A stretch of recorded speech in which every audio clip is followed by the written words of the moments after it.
Eto ho, dito yung ating isang channel mamaya alas 12 ng madaling araw. No, nandiyan po tayo live na live mga boss Chief Amo Sir sa Birahan PH. Okay, ayan, meron na tayong 1,000 follower subscriber dito sa Birahan PH. Mga kababayan, paki-subscribe, paki-like, and paki-share. Kasama po natin dyan si Mayor Bico. Si Mayor Bico, mga kababayan. Anyway, mga bossing, umpisahan na nga ho natin ito. Umpisahan natin ito sa, sino ba? Kay Dado muna. Kay Dado, buhay si Dado, mga kababayan. Sino nag-iisip na si Dado ay wala na? Ayan, ayan, merong sinasabi, may plano na naman no, mga kababayan. At tingin ko, milyong-milyong piso, ay milyong-milyong piso, milyong-milyong katao ang magpupunta dito sa sinasabi ni Dado. Bakit to? Miyembro pa lang nila, mga kababayan, 40 milyones na ho.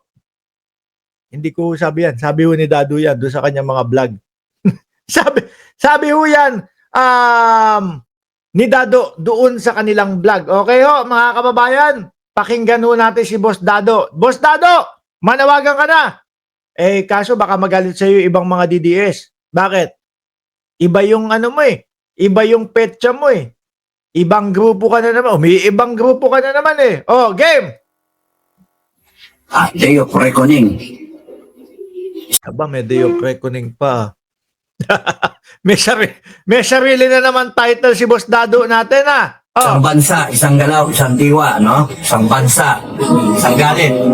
Galit na naman ng mamamayang Pilipino. Bakit kada nagbablog to sinasabi, galit ang buong Pilipinas, galit ang mamamayang Pilipino. Bakit, Dado? Oh. Time, big time. One time, big time na naman. Anak ng tinapa na naman yan, no? Ang tagal ko na, ilang taon nang nagbablog to. May 2 na, may 3 na, Ma'am Princess Paris. Hanggang ngayon, one time, big time pa din yung sinasabi kapag meron silang patawag na mga na mga ganyan. Di ba? Akala ko ba nagtatanim na lang ng dragon fruit yan? Dragon fruit, yung si Dado. Ewan ko. Eto, nagbablog eh. One time, big time na naman daw ho, mga kababayan. Malamang kasama, damay na naman po yung mga lolo doon sa lugar nila. FGF kung tawagin, mga bossing. O, buhay na buhay po. Eh, kayo naman, nakikita nyo na, nasa video, gusto nyo pampatayin. O, buhay na buhay po si Dado. Dado, banat. You bring all your provisions. You bring all your provisions. Oh. May pag-utos pa Sabi ni Yerl Ocampo, tuwa ako sa title mo. Malamang yan yung mga KOJC. Sasabihin niya, magpapakita po ang aparisyon ni Kibuloy. Oh, dati nga, mas malala pa dyan ha. Mamaya natin pag-usapan yan. Oh. And let's shout one word. Ano? Ano ang isi-shout na one word? Bring him home? Si dating Pangulong Duterte, makikibring him home na din si Dado?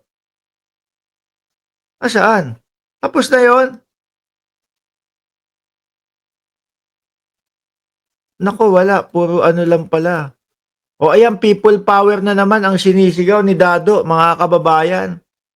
Sabi ko, nung una, wala na si Dado. Kasi si Metran na lang yung nakikita ko doon sa mga parali-rally. No? Ngayon, ito, nagbabalik pala. Naalala ko si Dado Ito, magbalik tanaw na lang tayo kay Dado, mga bossing. Nung nagbablog yan, talagang sumisigaw yan. Talagang kung ano-ano yung mga pinagsasasabi niya, nagmumura, merong mga pinagbabantaan, o tapos biglang susugod daw po yung mga katandaan ng mga FGF. Susugod daw po yung mga siguro parang lahat karamihan doon 80 anyos na yung FGF niya. Susugod, mga kababayan. Parang narinig ko pa, pati Malacanang gustong sugurin mga bossing No? Tapos nung sinili po yung litrato nung kanyang FGF o yung grupo na sinasabi niya na susugod or talagang madami daw na 40 milyones daw nakita ko 40 piraso lang mga bossing. Tapos parang hindi pa kayang iangat yung 2 kilong barel. Sabi ko, paano kayo susugod niyan?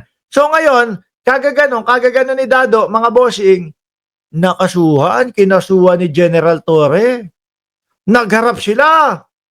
Nagharap po sila, mga kababayan. At yung mga paghaharap na yon, nando si Torre, talagang kinakausap niya. Si Dado nakaganon lang. Nakayuko lang. Nakakaawa din eh, kahit papaano eh, no? Nakaganon lang, nakayuko lang, mga bossing. Pagkatapos nun, ha?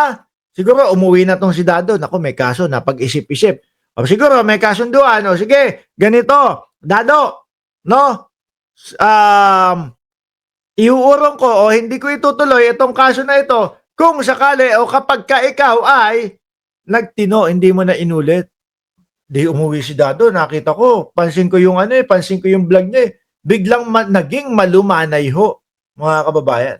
Biglang naging malumanay. No? Kaya lang siguro, dahil yung mga DDS nanonood sa kanila, binubuyo si Dado. Ay, ganito, ganyan. Ano, Boss Dado, ano ba tawag sa kanya nun? May tawag sa kanya, Supremo. Oo, yun ang tawag sa kanya, sombrero. Supremo. 'Di ba? Siguro yung mga nanonood sa kanya sa live niya, inuudyo ka siya, binubuyo siya. Nako, Boss Dado, Boss Supremo, wag tayong papayag na ganyanin tayo ni Torre. Nagagalit. Unti-unti na namang nagagalit, unti-unti na namang nagmumura. Nabubuyo ng mga nila, ng mga taga-nood niya. Ayun, nagmura na naman, mga kababayan. Biglang sinigawan ng asawa niya sa likod. No, biglang sinigawan ng asawa. Hoy, yan ka na naman. Para bang tipo bang, makakasuhan ka na naman yan eh. No? Minura ni Dado. Kaya aliw na aliw ho tayo na panoorin si Boss Dado kapag kaya ho ay nagla-live eh. Di ba, Jordan G? Sabi ni Sunny James, si Polito, Boss Mark, hindi pa ba padala yung bulaan na malapit na? Si Kibuloy, ipapadala doon sa Estados Unidos. Tingin ko malapit na. Ano po? Malapit na ho, mga kababayan. Ngayon, alisin ko yan. Dumako tayo ngayon dito sa nangyari talagang lindol ho, mga Boss Chief Amo, sir. Sa Davao, no? Uulitin ko, mga kababayan. Grabe yung nangyari sa kanila. Madaming mga estrukturong nasira, madaming mga tao na kumbaga nasaktan, madaming mga tao na apektado nung lindol, mga bossing, no? Kaya kayo, wag kayong mananawagan doon sa mga bulaan. Wag kayong mananawagan doon sa mga kung sino-sino. 'Di ba? Manalangin tayo doon sa totoong may kapal. Wag doon sa merong sinasabi na meron akong diamante.